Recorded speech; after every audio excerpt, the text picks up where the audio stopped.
이번 시간에는 투자자 만나는 법에 대해서 알아보도록 하겠습니다. 기본적으로 투자자를 만나기 전에 먼저 여러분들의 준비 상태를 반드시 확인을 해 보셔야 됩니다.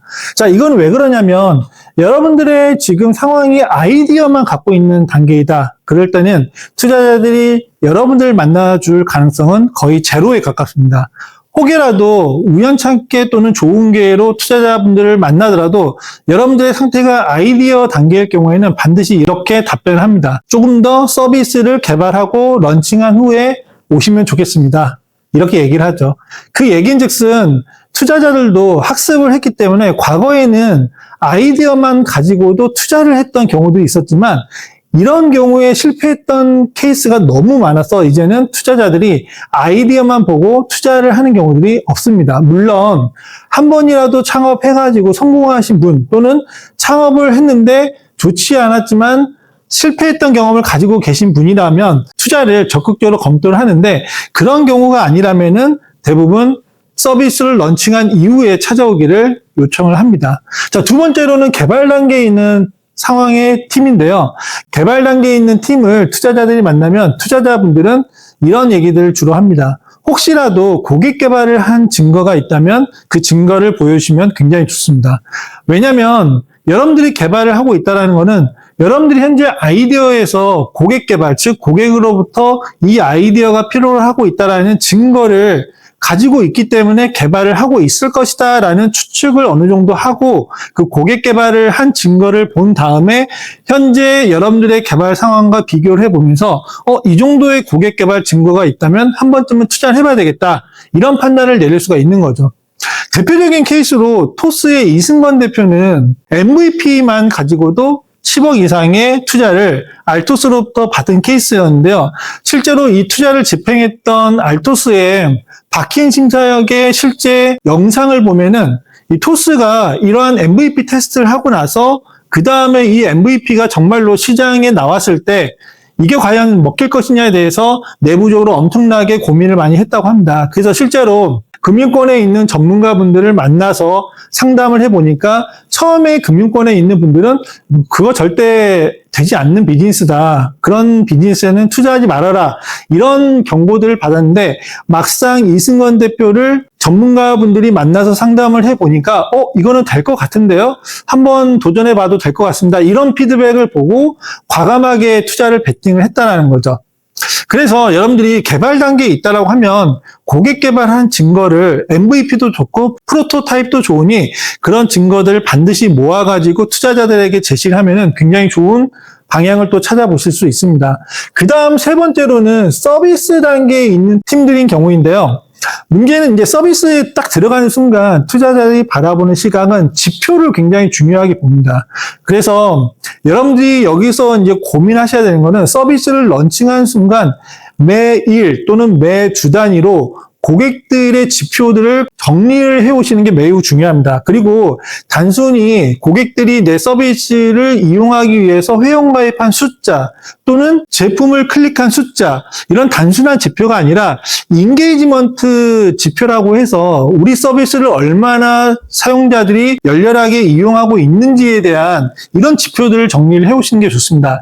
예를 들어서 내 서비스에 체류한 시간은 어느 정도 되는지, 그리고 몇 번의 구매를 했고, 그리고 재구매율은 어느 정도 되는지, 이러한 지표들을 조금이라도 의미 있게 여러분들이 정리를 할 수 있다면 서비스를 런칭하고 2, 3개월 이내에도 여러분들이 충분히 투자 유치를 도전하실 수가 있습니다. 그렇지 않으면은 대부분의 투자자분들은 여러분들에게 적어도 J커브에 준하는 이런 성장 지표가 나오기를 기다리고 갈 수밖에 없습니다. 그렇기 때문에 서비스를 런칭하더라도 대부분의 투자분들은 인게이지먼트 매트릭과 같은 이러한 사용자 참여 지수들을 확인하기 전까지는 적어도 2, 3개월의 성장 지표가 나오기를 보고 그 다음에 투자 여부를 검토를 하기 때문에 가급적이면 이렇게 성장 지표가 나오거나 또는 인게이지먼트 매트릭 같은 이런 지표들을 여러분들이 정리를 잘 하시면은 투자자분들이 투자에 대한 적극적인 검토를 하실 수 있습니다. 그 다음 두 번째로는 본인들의 비즈니스 모델을 선호하는 투자사들을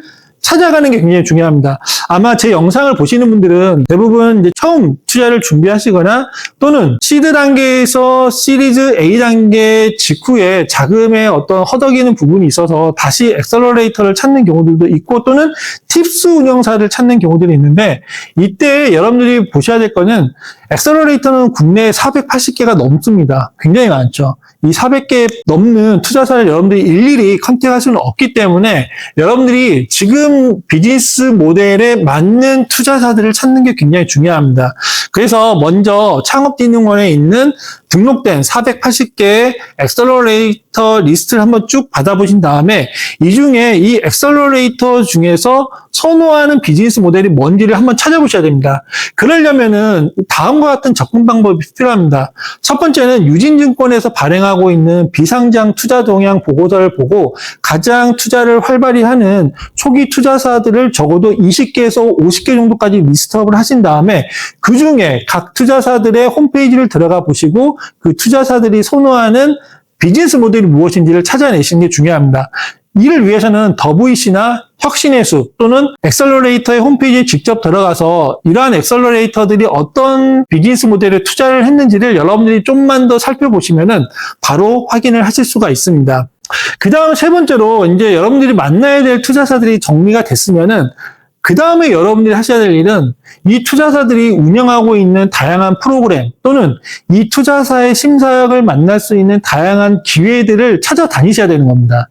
여러분들이 가만히 있다고 해서 투자자들이 찾아와서 여러분들의 입에 숟가락을 떠주지는 않습니다. 정말로 여러분들이 노력을 하면서 발품을 팔아가면서 투자사들을 찾는 노력을 해야 되는데요.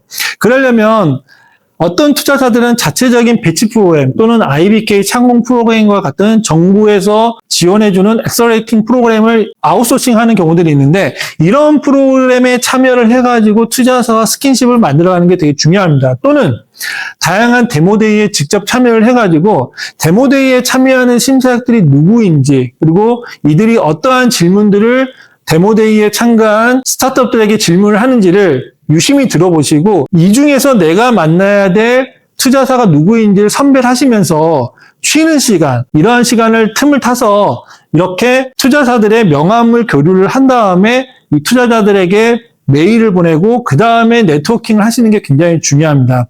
다음으로는 다양한 정부 지원 프로그램 또는 디캠프 등등과 같은 민간 육성 프로그램에서 지원하는 멘토링이나 교육 프로그램을 통해 가지고 여기에 참여하는 투자사들을 만나는 게 굉장히 중요합니다.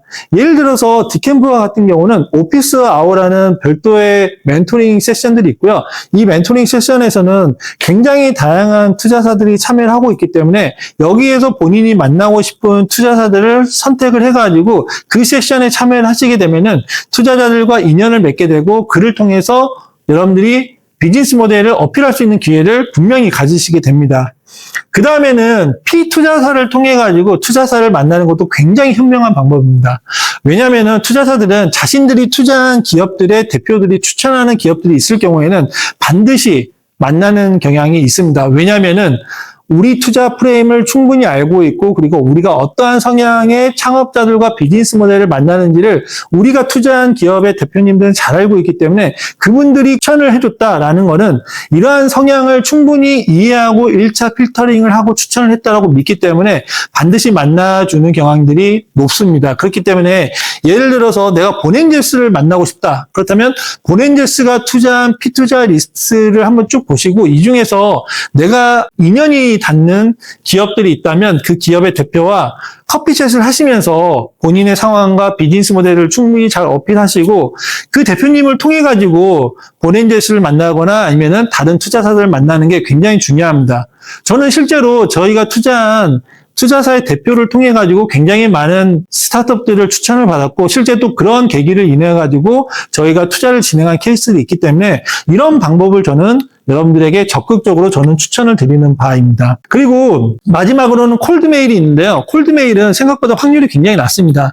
저도 제 메일 박스에는 투자 유치를 검토합니다라고 하면서 이렇게 사업계획서와 IR 덱 그리고 우리 사업의 현황들을 정리해서 보내주시는데요. 생각보다 투자사 직원들은 굉장히 바쁘기 때문에 콜드메일을 확인하는 경우가 굉장히 낮습니다. 하지만 그럼에도 불구하고 콜드메일을 통해 가지고 투자 유치가 되는 케이스가 간혹 있습니다. 그렇기 때문에 단 1%의 가능성만이라도 여러분들이 잡아내가지고 이거를 100%로 끌어낼 수 있다면 저는 정말로 여러분들에게 이 콜드메일도 반드시 한 번쯤은 해볼 수 있는 가치가 있다라고 말씀드릴 수 있을 것 같습니다. 그러려면 여러분들이 콜드메일을 쓰시려면은 굉장히 전략적으로 쓰셔야 됩니다. 단순하게 제 사업 계획서 검토해서 이게 아니라 저희의 사업 모델과 그리고 최근 지표 그리고 내가 어떤 성장을 하고 있고 그리고 또 어떠한 가설을 현재 테스트하고 있는지에 대한 부분을 일목요연하게 정리해서 제시할 필요가 있고요. 그리고 또 사업 계획서를 여러분들이 첨부하거나 할 때 어떤 분들은 동영상 파일이 있다고 막 100메가짜리 이런 파일들을 붙이는데 이렇게 하면은 심사학들이 아예 오픈하지를 않습니다. 그냥 지워버립니다. 그렇기 때문에 메일을 보내시더라도 여러분들의 IR 덱을 10메가 언더로 굉장히 라이트한 버전으로 파일 용량 사이즈를 줄인 다음에 보내주시는 게 좋습니다. 왜냐하면 심사학들은 굉장히 왔다 갔다 이렇게 이동하는 시간도 많고 중간중간 식사하면서도 팀을 만날 정도로 바쁜 시간들을 쪼개서 움직이고 있기 때문에 그 짧은 시간에 여러분들이 어필을 하시려면은 최대한 그 짧은 시간에 내가 내 사업 계획서부터 해서 내 현황들을 임팩트 있게 전달하시는 게 굉장히 중요하기 때문입니다.